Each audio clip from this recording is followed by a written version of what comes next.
দেখুন, আবার বলা হচ্ছে মার্কেট কোথায় হবে তারা ঠিক করে দেবে। কি করে ঠিক করবে? ঠিক আছে, স্লটারের জন্য কি করে জানবে যদি কেউ দুধ দোয়াবে বলে গরু নিয়ে যায় কেনে?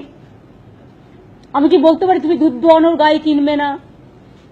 ছাগলের দুধ খায় বাচ্চারা, অনেক সময় অনেক অসুস্থ লোকেরা, ছাগলের দুধ কেনা যাবে না।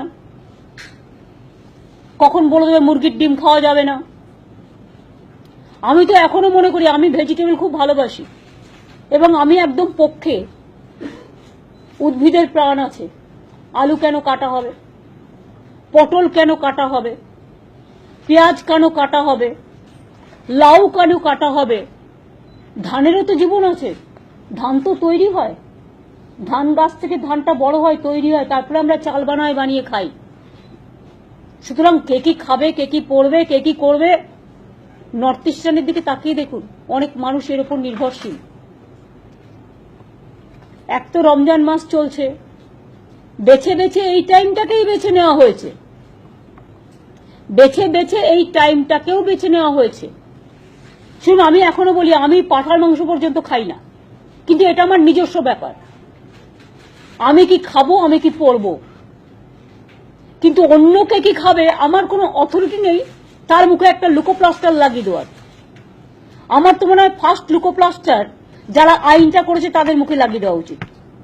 তার কারণ হচ্ছে তারা কনস্টিটিউশনটা মেনে চলছেন না।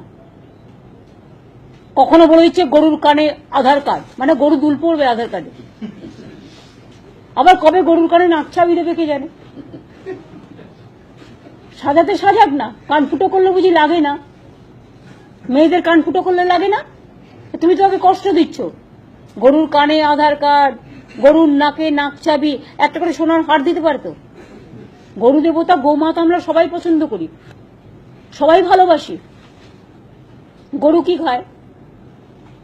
ঘাস খায়, খড় খায়, ভেজ খেয়ে বেঁচে থাকে।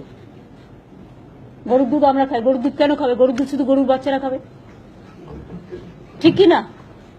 আমার যুক্তি দিয়ে তর্ক বলুন, গরুর দুধ শুধু গরুর বাচ্চারা খাবে, কেন অন্যরা খাবে কেন?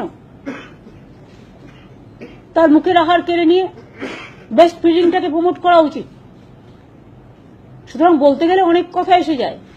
সুতরাং I am sorry to say all this. আমি কাউকে অ্যাটাক না করেই বলছি, আশা করি লোকের সীমাবদ্ধতার মধ্যে সীমা লঙ্ঘন করবেন না।